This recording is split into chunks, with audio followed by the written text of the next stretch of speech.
Kejadian atau peristiwa tragis. Di tanggal 17 Maret. Tanggal 17 Maret dalam sejarah dunia juga mencatat beberapa peristiwa tragis yang menimbulkan korban jiwa dan mengguncang masyarakat pada masanya. Salah satu peristiwa yang sering dikenang adalah kebakaran besar di Museum Nasional Brasil pada 17 Maret 1978, serta beberapa bencana dan tragedi kemanusiaan lain yang terjadi pada tanggal tersebut. Selain itu, tanggal 17 Maret juga dikenang dalam konteks bencana alam di Indonesia. Pada 17 Maret 1963, letusan besar Gunung Agung di Bali mencapai puncaknya setelah beberapa minggu menunjukkan aktivitas vulkanik. Letusan tersebut memuntahkan awan panas, abu vulkanik, serta aliran lava yang meluncur dari lereng gunung.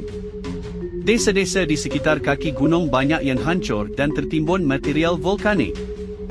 Bencana ini menewaskan lebih dari 1,000 orang dan memaksa ribuan lainnya mengungsi.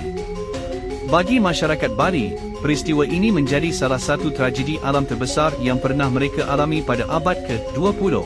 Tragedi lain yang terjadi pada tanggal ini adalah kecelakaan transportasi dan berbagai bencana lokal di berbagai negara. Beberapa di antaranya melibatkan kecelakaan pesawat, kapal, maupun kebakaran besar yang menimbulkan korban jiwa.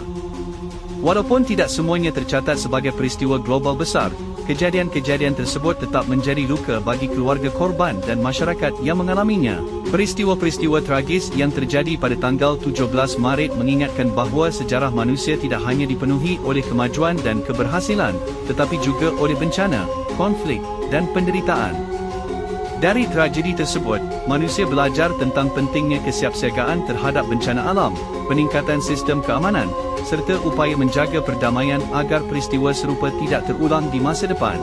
Dengan mempelajari kejadian-kejadian tragis dalam sejarah, masyarakat dapat mengambil pelajaran berharga agar kehidupan di masa mendatang menjadi lebih aman dan lebih baik bagi generasi berikutnya.